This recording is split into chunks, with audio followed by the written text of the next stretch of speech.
Good morning everyone. कल हमने जो था 40 क्वेश्चन किए हुए थे। अब इससे अगली नेक्स्ट वीडियो में देखते हैं, नेक्स्ट पीडीएफ में देखते हैं कितने क्वेश्चन हैं। ठीक है, देखो अगला क्वेश्चन पूछा गया है हमको। इसमें पूछा गया है परिपथ में प्रतिरोधक R4। हमको क्या पूछा गया है? R4 पर वोल्टेज ड्रॉप मतलब वोल्टेज पाथ की गणना कीजिए। वोल्टेज ड्रॉप कितनी हो रही है वो हमको देखो। ये R1 है, R2 है, R3 है और R4 है। इसमें हमको दे रखा है R1 की जगह 30 ओम दे रखा है, R2 की जगह 40 ओम लिखा है, R3 की जगह 60 ओम लिखा है और R4 की जगह 50 ओम लिखा हुआ है। अब हमको फॉर्मूला पता होना चाहिए, क्योंकि फॉर्मूला क्या होता है? V बराबर IR होता है। तो IR का फॉर्मूला लगाओगे आपका आंसर निकल जाएगा। क्यों? क्योंकि हमारे पास जो धारा है वो कितनी दे रखी है? 2 एम्पियर दे रखी है। जब 2 एम्पियर हमको धारा दे रखी है तो हम फॉर्मूला कौन सा लगाएंगे? V बराबर IR लगाएंगे। तो IR हमारे पास I कितनी है? 2 एम्पियर है। R कितना है? 50 ओम है।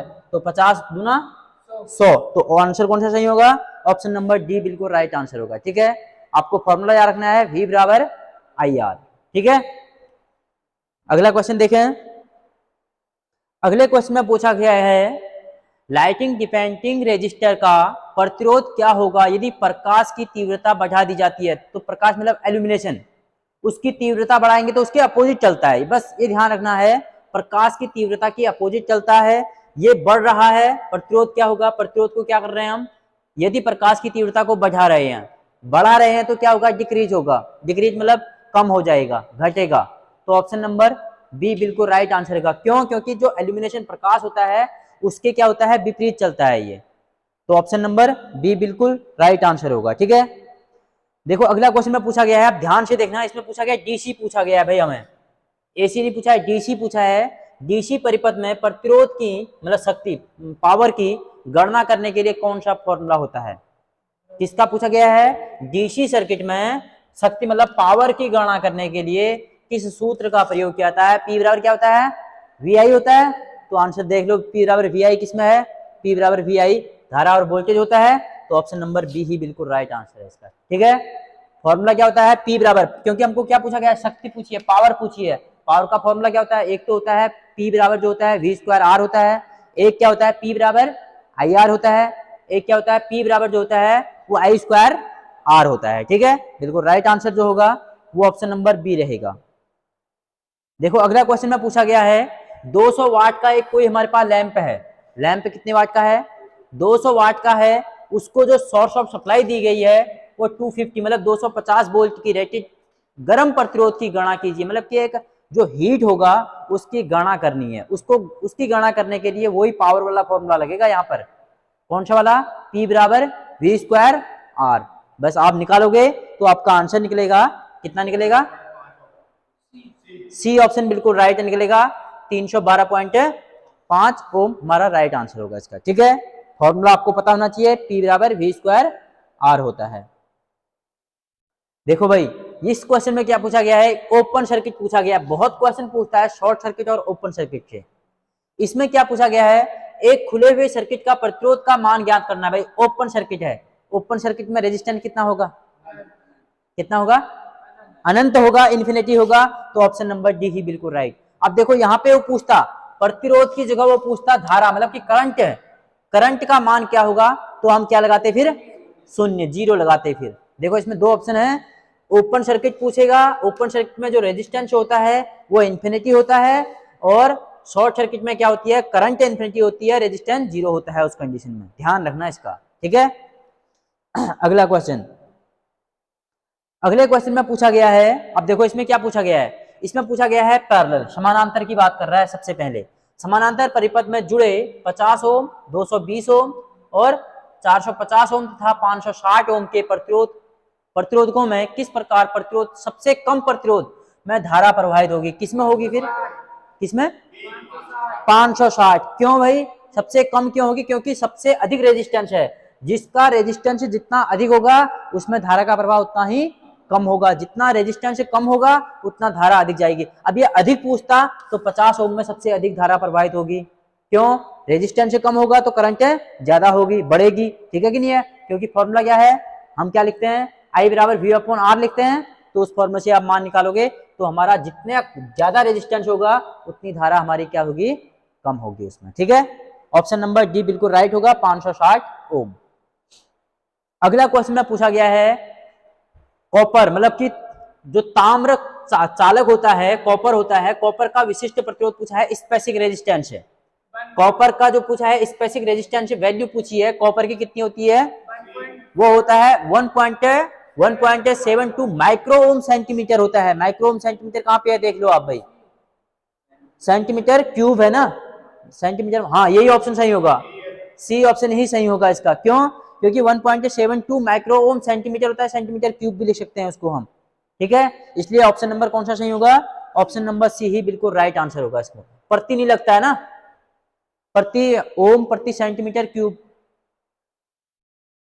अच्छा हाँ माइक्रो नहीं लगा है ना यहाँ पे माइक्रो नहीं लिखा है, ओम प्रति क्यूब लिखा है, ये गलत आंसर है। ऑप्शन नंबर सी ही बिल्कुल राइट आंसर है इसका, ठीक है।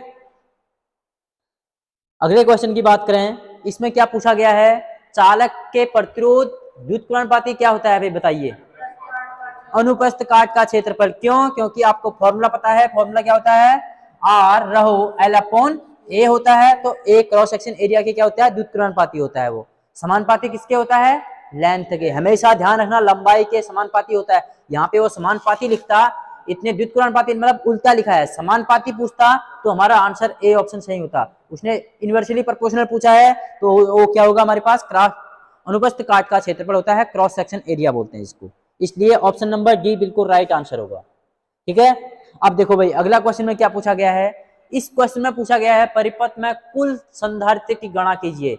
मतलब कैपेसिटर लगे हुए हैं, आपको दिख रहा होगा 1 2 3 कैपेसिटर लगे हुए हैं। इसमें पूछ रहा है ये हमारे पास 30 माइक्रोफैरेड का है, 10 माइक्रोफैरेड का है और 30 माइक्रोफैरेड का है। ये जो होता है रेजिस्टेंस के अपोजिट फॉर्मूला जो होता है वो इसमें लगता है संधारित्र में। यहाँ पे किस में लगा है, सीरीज में जुड़ा है, तो फॉर्मूला कौन सा बनेगा, पैरेलल का बनेगा। पैरेलल का क्या बनेगा, 1 अपॉन टोटल सी बराबर 1 upon C1 plus 1 upon C2 plus 1 upon C3। हमको 3 कैपेसिटर दे रखे हैं, तो इस फॉर्मूले से आप निकालोगे तो आपका कितना निकल रहा है, 6 निकलेगा, ठीक है। ऑप्शन नंबर बी बिल्कुल राइट, 6 क्या निकलेगा, माइक्रोफैरेड। आपको पूरा बोलना है क्या है, माइक्रोफैरेड है। कहीं कहीं ऑप्शन में वो केवल आपको यहाँ पे मिलीफैरेड दे देगा। ये होता जो है यूनिट किस में होती है, फैरेड में होती है या माइक्रोफैरेड में होती है, ठीक है। तो इसलिए ऑप्शन नंबर हमारा बी बिल्कुल राइट होगा, 6 माइक्रोफैरेड। अगला क्वेश्चन पूछा गया है संधारित्र, वही कैपेसिटेंस की बात कर रही है। अब देखो अभी तक मैंने बताया आपको संधारित्र मतलब कैपेसिटेंस बोलते हैं इसको इंग्लिश में। संधारित्र की यूनिट पूछी है, यूनिट ऑफ संधारित्र मतलब कैपेसिटेंस है। कैपेसिटेंस की यूनिट क्या होती है, क्या होती है, फैराड होती है, ठीक है, फैराड। अब देखो यहाँ पे माइक्रोफैरेड भी होता तब भी ऑप्शन राइट होता ही है। यहाँ पे पूरा लिख देता माइक्रोफैरेड लिखता तो तब भी मेरा सी ऑप्शन ही बिल्कुल राइट होता है, ठीक है। अब देखो महू किसकी होती है मुझे बताइए, चालकता, शाबाश, ठीक है। किसकी होती है, चालकता की होती है। हेनरी किसकी होती है, भूल गए हैं, हेनरी किसकी होती है, इंडक्टेंस की हेनरी होती है, क्वाइल नहीं होती है। मैंने बताया था आपको क्वाइल बनती है, जिसमें जो क्वाइल होती है वो इंडक्टेंस होती है, जो रेजिस्टेंस होता है वो रेजिस्टेंस से होता है, और जो जहां पे संधारित्र बना होगा, कैपेसिटर का सिंबल बना होगा, वो कैपेसिटेंस कहलाता है। तीनों के तीनों पता चल गया। तो इसमें क्या पूछा गया है, महो जो होती है चालकता की होती है, और जो हेनरी होती है इंडक्टेंस की होती है, फैरेड जो होती है कैपेसिटर की होती है, और कूलॉम किसकी होती है, इलेक्ट्रिसिटी होती है कि नहीं होती है। बस ऑप्शन नंबर चारों के चारों बिल्कुल कॉपी में लिख लेना इनको। इसका जो अभी आंसर रहेगा वो ऑप्शन नंबर कौन सा रहेगा, सी बिल्कुल राइट रहेगा, फैरेड। अगला क्वेश्चन, अब देखो ये सॉल्व करना पड़ेगा आपको। इसमें क्या पूछा गया है, एक संधारित्र की धारिता का मान क्या होगा यदि 35 वोल्ट के लिए 0 इतना कूलॉम है, तो आवेश की गणना। क्यू बराबर क्या होता है, आई टी होता है। फॉर्मूला रख लो, कितना निकलेगा, 0.0114। बिल्कुल राइट आंसर है, यही निकल रहा है ना, ऑप्शन नंबर ए ही सही। क्यों, क्योंकि आपको फॉर्मूला पता है, क्यू बराबर आई टी होता है। तो हमको दे रखा है, देखो वी और कूलॉम क्यू दे रखा है, तो मान रखेंगे लगभग कितना निकलेगा, वो 0.014 फैरेड निकलेगा। ऑप्शन नंबर ए ही बिल्कुल राइट आंसर है। इसका आंसर बताइए। फिर इसमें पूछा गया है संधारित्र के मान को कैसे कम किया जा सकता है, कैसे कम करेंगे हम, प्लेटों की मध्य दूरी बढ़ाकर। सी ऑप्शन में पूछा गया है प्लेटों की मध्य दूरी बढ़ाकर, हाँ बिल्कुल राइट आंसर है। क्यों, कि हमको क्या पूछा है, संधारित्र का मान को कैसे कम किया जा सकता है। कम करने के लिए जो संधारित्र के बीच कैपेसिटर होता है, इस कैपेसिटर की जो बीच की दूरी होती है, इस दूरी को क्या करके बढ़ा करके हम इसको धारा का मान कम कर सकते हैं। बिल्कुल ऑप्शन नंबर सी बिल्कुल राइट आंसर होगा। प्लेटों के मध्य दूरी को बढ़ा करके हम इसमें, वो जो बीच में जाता है इंसुलेशन मटेरियल होता है उसके अंदर, ध्यान रखना कभी कभी पूछता है, जो इसके अंदर मटेरियल होता है वो कंडक्टिंग होता है कि इंसुलेटिंग मटेरियल होता है वो, नहीं तो वो तो आपस में दोनों शॉर्ट हो जाएंगे। नहीं तो हम कैपेसिटर का आपने देखा ना, कैपेसिटर के अंदर दो ही तार होते हैं जो बाहर निकले जाते हैं, जो अंदर वो इंसुलेटेड होते हैं, ठीक है। इसलिए इसका ऑप्शन जो रहेगा वो ऑप्शन नंबर सी बिल्कुल राइट रहेगा। अब देखिए भाई इसमें क्या पूछा गया है, हमको डायामैग्नेटिक पूछा गया है, जिसको बोलते हैं पैराचुंबकीय पदार्थ कौन से होते हैं। डायामैग्नेटिक पूछा गया है, डायामैग्नेटिक। डायामैग्नेट आप देखो, एक होता है फेरामैग्नेट, पैरामैग्नेट और डायामैग्नेट। सबसे ज्यादा जो होता है वो फेरा मतलब जिसमें चुंबकीय शक्ति अधिक ग्रहण करने की शक्ति होती है, ठीक है।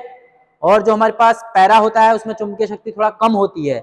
और उसके बाद डाया जो होता है जिसमें चुंबकीय शक्ति ना होती है, ना के बराबर होती है, उसको बोलते हैं डायामैग्नेट। तो आप बताइए मुझे इसमें से कौन सा आंसर सही होगा, कौन सा होगा, जल। तो ऑप्शन नंबर सी बिल्कुल राइट आंसर होगा, क्योंकि हमारे पास स्टील क्या है, ये हमारे पास फेरामैग्नेट के अंतर्गत आ जाएगा, इस्पात, ठीक है। प्लेटिनियम जो होता है ये किसके अंदर आएगा, ये पैरामैग्नेट के अंतर्गत आएगा। वायु जो होती है ये भी पैरामैग्नेट के अंतर्गत आ जाता है। तो इसलिए बचा कौन सा, वो हमारे पास जल ही बचा, वाटर बचा, तो ये आता है डायामैग्नेट के अंतर्गत आता है। तो ऑप्शन नंबर सी बिल्कुल राइट आंसर होगा, ठीक है। अगले क्वेश्चन की बात करें, अगले क्वेश्चन में पूछा गया है कौन सा कारक विद्युत चुंबक की ध्रुवता को प्रवाहित करता है। जो प्रवाहित करता है वो कौन सा होता है, धारा की दिशा होती है, बिल्कुल राइट आंसर है। धारा की दिशा होती है, क्योंकि आपने देखा होगा कार्कशकु नियम पढ़ा है, मैंने आपको लिखाया भी था। कार्कशकु नियम में क्या बताता है, जैसे जैसे हम कोई स्क्रू को कसेंगे तो धारा की दिशा क्या होगी, उसी डायरेक्शन में चलती है।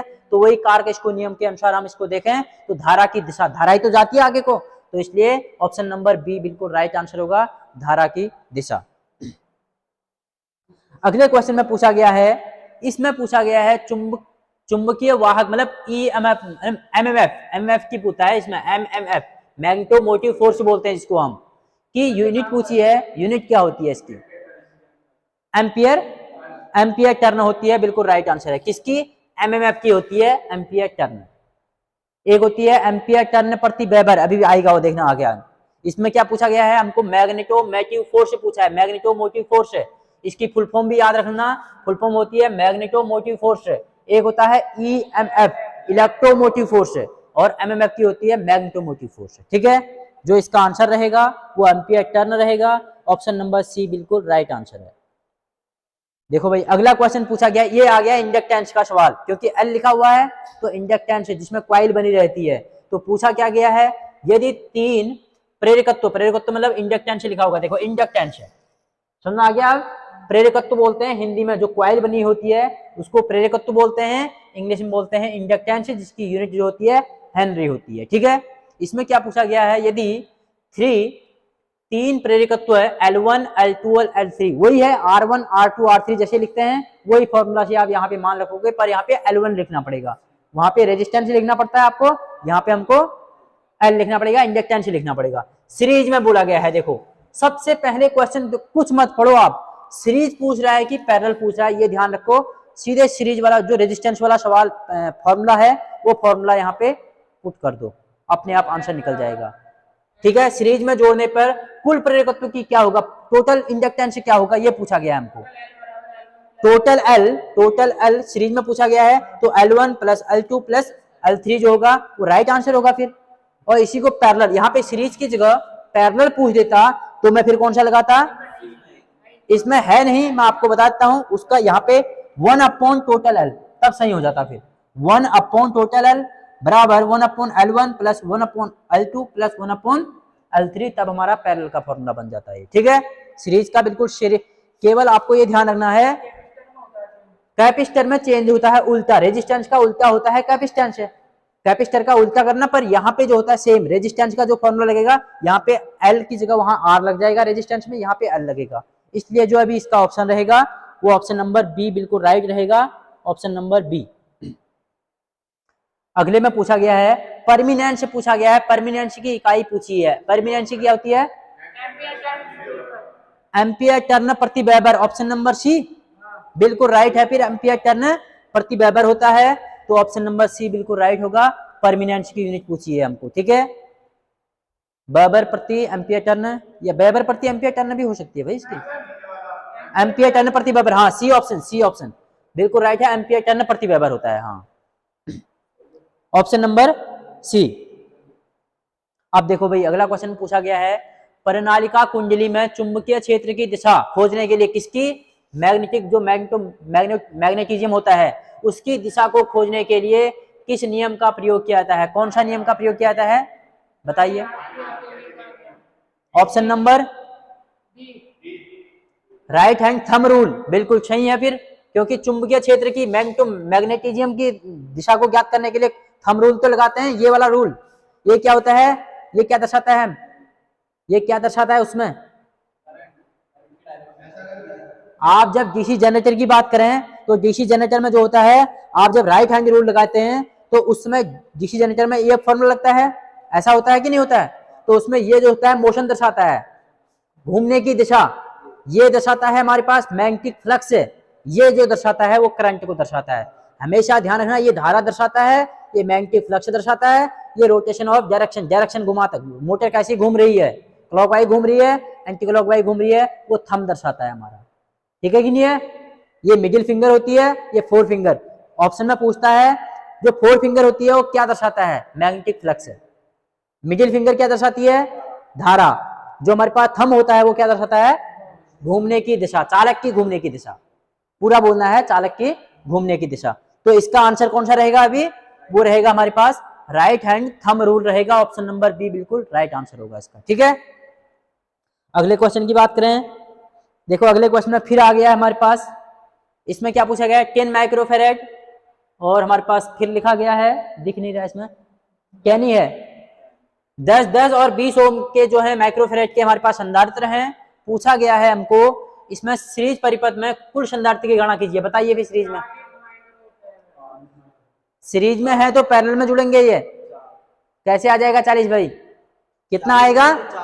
4 आएगा। 40 का सीरीज में जुड़े गए हैं, कह रहा हूं उल्टा होगा रेजिस्टेंस का फॉर्मूला। तो ऑप्शन नंबर कौन सा? ए ऑप्शन सही होगा, क्योंकि हमारे पास 10, 10 और 20 है, तो इसका एलसीएम निकाला, कितना आ गया? 5/20, 5 को 20, सही कहा उन्होंने, 5/20 मतलब कि 4×5 = 20। 4 आंसर बिल्कुल राइट आंसर है, ऑप्शन नंबर ए। और देखो ये छोटे सवालों को कॉपी में करने की जरूरत नहीं है, टाइम खराब मत करना। वहां पे क्या है, तुरंत आंसर आपको पता चल रहा है। हमेशा ये ध्यान रखना है, आंसर देखो, आंसर इसको मैं ऐसे भी मैंने आपको बता रखा है, पैरेलल में पूछा गया है। हमेशा जो सबसे कम मान का रेजिस्टेंस होगा उससे कम आंसर आएगा, ये तो बिल्कुल ही आंसर में बिल्कुल राइट दिखेगा हमको।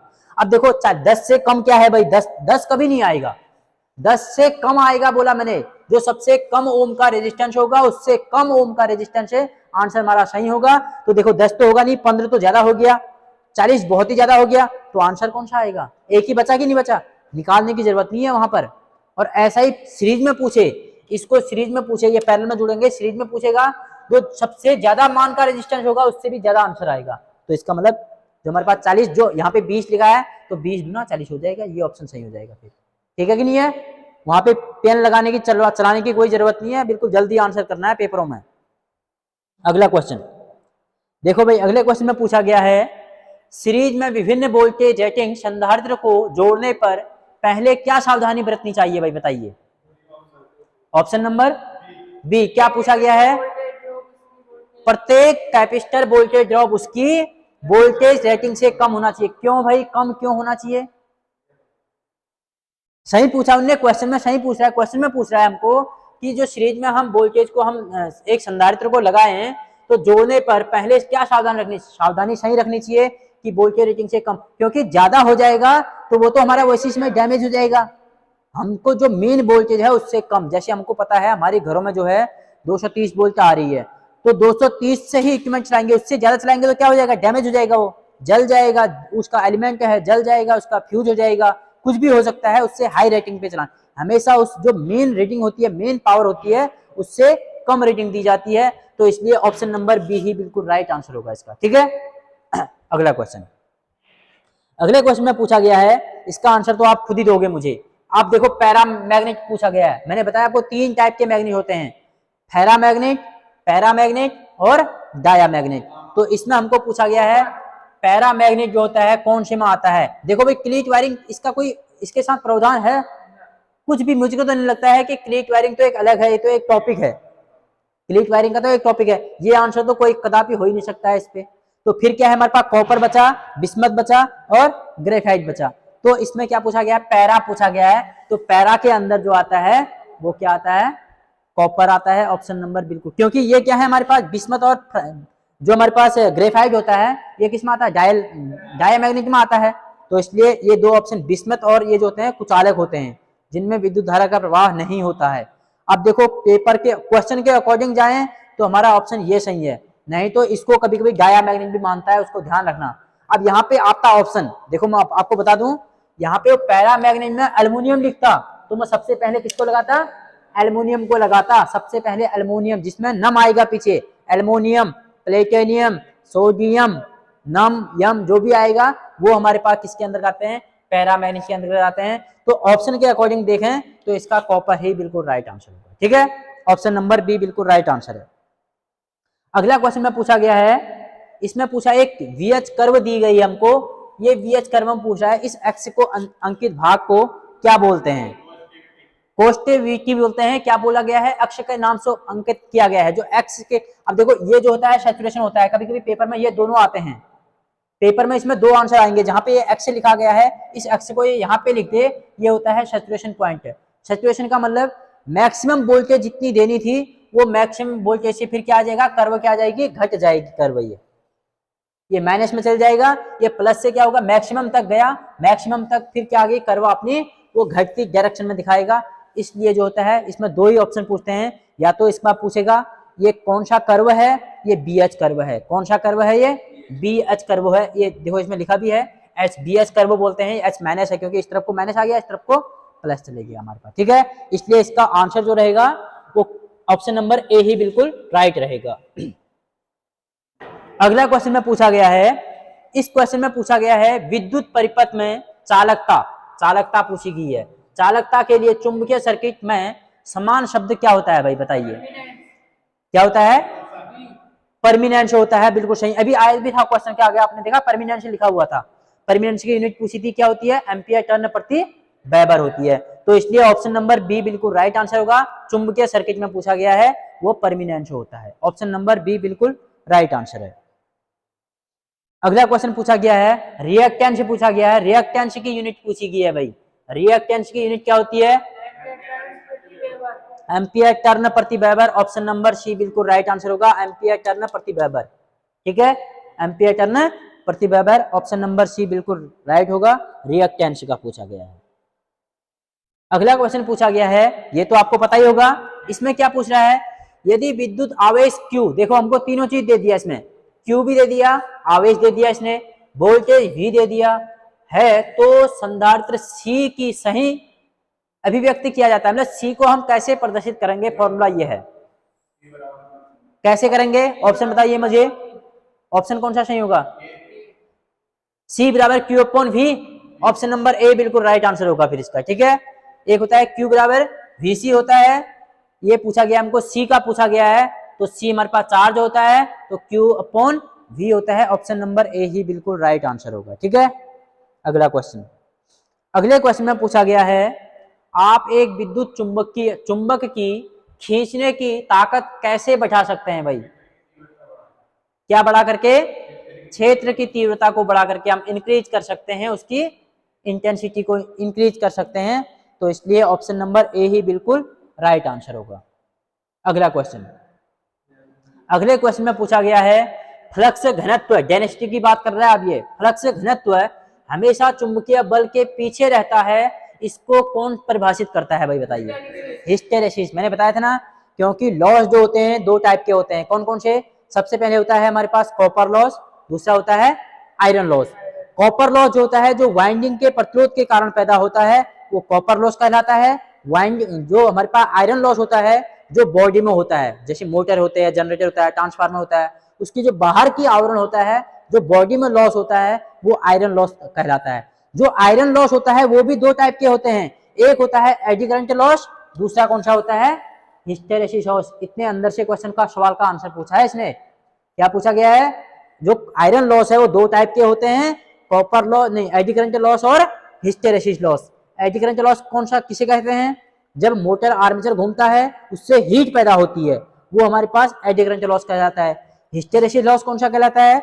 जो चुंबकित तथा विचुंबकित होने पर, चुंबकित तथा विचुंबकित होने पर विद्युत शक्ति की जो खपत होती है उसे हिस्टेरेसिस कहते हैं। इसलिए इसमें पूछा क्या गया है? पीछे रह जाना। पीछे रह जाना मतलब कि चुंबकित था विचुंबकित हो गया, विचुंबकित मतलब पीछे रह जाना। विचुंबकित होने पे जो विद्युत शक्ति की खपत होती है उसे हिस्टेरेसिस कहते हैं। ऑप्शन नंबर ए बिल्कुल राइट आंसर होगा। ठीक है, अगला क्वेश्चन। अगले क्वेश्चन में पूछा गया है चुंबकीय क्षेत्र में रखी गई आसपास की धातु पर क्या प्रभाव पड़ता है भाई? बताइए। भंवर धारा, एडी करंट उत्पन्न होता है। Eddy current option number C बिल्कुल राइट आंसर होगा। जो चुंबकीय क्षेत्र में रखी गई आसपास रखी हुई धातु होती है वो क्या हो जाती है? चुंबकित हो जाती है, तो इसलिए एडी करंट लॉस होता है, वो एडी करंट पैदा होता है उसको। ऑप्शन नंबर, अगला क्वेश्चन पूछा गया है। अगले क्वेश्चन में पूछा गया है वायु संधारित्र का उपयोग किस उपकरण के लिए में किया जाता है? किस उपकरण में किया जाता है? रेडियो रिसीवर में किया जाता है। ऑप्शन नंबर डी ऑप्शन बिल्कुल राइट आंसर होगा। रेडियो रिसीवर में किया जाता है। क्या उपकरण किया जाता है? जो वायु संधारित्र होते हैं, कैपेसिटर होते हैं हमारे पास, जो छोटे छोटे कैपेसिटर लगे होते हैं, वो कहाँ पे यूज करते हैं? रेडियो रिसीवर में प्रयोग किए जाते हैं। ऑप्शन नंबर डी बिल्कुल राइट आंसर होगा। ठीक है, अगला क्वेश्चन। इसका आंसर आप मुझे खुद दो। इसमें पूछा गया है यदि ध्रुवीकृत इलेक्ट्रोलाइट संधारित्र विपरीत रूप से जुड़ा हुआ है तो क्या होगा? अत्यधिक गर्मी के कारण विस्फोट, बिल्कुल सही है। अत्यधिक गर्मी के कारण क्या हो जाएगा? विस्फोट होगा, जल जाएगा वो। तो इसलिए ऑप्शन नंबर बी बिल्कुल राइट आंसर होगा। Option number B. अगला क्वेश्चन।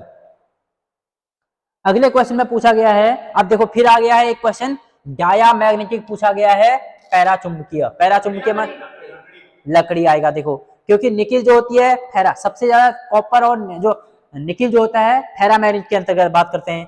प्लेटिनियम कौन सी होती है? पैरा होती है। जो मैग्नीन होता है, मैग्नीन जो होता है हमारे पास, ये भी हमारे पास पैरा के अंतर्गत आ जाएगा। जो हमारे पास डाया के अंतर्गत आ गया, जिसमें नहीं होती है, मतलब वो डाया होता है, तो वो वुडन आएगा, लकड़ी। ऑप्शन नंबर ए ही बिल्कुल राइट आंसर होगा। अगला क्वेश्चन। अब देखो भाई अगला क्वेश्चन क्या पूछा गया है? इतने सिंपल क्वेश्चन भी दिए हैं। पूछा गया है फ्लक्स घनत्व की एसआई यूनिट पूछी गई है। टेस्ला होती है। टेस्ला कहाँ है? Option number A. अब देखो इसमें एसआई यूनिट पूछी है, वो केवल पूछता फ्लक्स की इकाई का होती है। ये घनत्व नहीं लिखता, डेंसिटी को नहीं लिखता यहाँ पर, वो लिख देता केवल फ्लक्स की एसआई यूनिट बताइए। फिर कौन सा लगाते हैं आप? वेबर लगाते हैं आप। ध्यान रखना, जब डेंसिटी की बात करें वो टेस्ला की बात कर रहा है, टेस्ला होती है। तो ऑप्शन नंबर ए ऑप्शन बिल्कुल राइट होगा। इसका जो अभी ऑप्शन रहेगा वो ऑप्शन नंबर ए बिल्कुल राइट रहेगा। अगला क्वेश्चन का आंसर दीजिए फिर मुझे। अब देखो वही आ गया बीएच कर्व, जो अभी तक ऐसी कर्व दिखाई थी आपको। इसमें क्या पूछा गया है? पदार्थ में बीएच कर्व हिस्टेरेसिस लूप के आकार में दर्शाता है। सी ऑप्शन बिल्कुल राइट आंसर होगा। क्या होगा? पदार्थ की चुंबकीय विशेषताओं को प्रदर्शित करता है, इसलिए ऑप्शन नंबर सी बिल्कुल राइट होगा। जो बीएच कर्व होती है वो पदार्थ मतलब मेटल जो होता है उन चुंबकीय मैग्नेटिज्म को विशेषताएं को प्रदर्शित करता है। Option number C. अगला क्वेश्चन में पूछा गया है, अगले क्वेश्चन में पूछा गया है कौन सी विद्युत मात्रा सीधे भंवर धारा, एडी करंट पूछ रहा है भाई, समानुपाती होती है। क्या होती है? आवर्ती होती है, बिल्कुल राइट आंसर है। ध्यान रखना क्या पूछा गया है? भंवर धारा एडी करंट जो होती है वो फ्रीक्वेंसी जो होती है हमारे पास, उस फ्रीक्वेंसी के क्या होता है? समानुपाती होता है। ऑप्शन नंबर सी बिल्कुल राइट आंसर है इसका। ठीक है, अगला क्वेश्चन। अगले क्वेश्चन में पूछा गया है परमेबिलिटी के परिवर्तित होने का क्या कारण होता है भाई? क्या होता है? चुंबकीय वाहक बल, मैग्नेटोमोटिव फोर्स। ऑप्शन नंबर, इसमें पूछा गया है परमिनेंस, जो पूछा गया है वो परिवर्तन मतलब चेंज होने का क्या कारण होता है? किसके कारण चेंज होता है? वो लंबाई के कारण होता है क्या? नहीं, क्षेत्र की तीव्रता के कारण होगा, फील्ड इंटेंसिटी के कारण हो सकता है अभी। ऑप्शन नंबर सी बिल्कुल राइट आंसर होगा इसका। ठीक है, ऑप्शन नंबर सी। एक बार चेक कर लेना इसको आंसर की में, क्योंकि पहला और दूसरा तो है नहीं इसका। अगला क्वेश्चन पूछा गया है किस प्रकार का संधारित्र अंतरिक्ष इलेक्ट्रॉनिक्स के लिए उपयोग किया जाता है? कौन सा किया जाता है? Electrolyte camel type. Option number D बिल्कुल राइट आंसर है, ऑप्शन नंबर डी। अगला क्वेश्चन की बात करें, अगले क्वेश्चन में पूछा गया है इलेक्ट्रोलाइटिंग संधारित्र का प्रभाव क्या होगा, क्या होता है अगर वह खुला परिपथ है, मतलब खुला परिपथ में दोष होगा, क्या दोष होगा? ओपन सर्किट में पूछा, ओपन मतलब खुला हुआ है तो कार्य करेगा वो? नहीं करेगा। तो ऑप्शन देख लो, कार्य, यह कार्य ही नहीं करेगा, ऑप्शन नंबर ए, क्योंकि ओपन सर्किट पूछा है, ओपन सर्किट में कार्य ही नहीं करेगा, ऑप्शन नंबर ए ही बिल्कुल राइट आंसर है। ठीक है, अगले क्वेश्चन की बात करें, लास्ट क्वेश्चन में पूछा गया है यदि संधारित्र में प्लेटों की दूरी कम कर दी गई है, किसमें? संधारित्र में प्लेटों की दूरी कम कर दी गई है तो धारिता का मान क्या होगा भाई? बढ़ेगा। ऑप्शन नंबर कौन से में है? डी बिल्कुल राइट आंसर है। ठीक है, अब जो है नेक्स्ट वीडियो में बताएंगे, आज हमने 30 क्वेश्चनों में डिस्कशन किया है, नेक्स्ट वीडियो में आपको बताएंगे आप। ठीक है, थैंक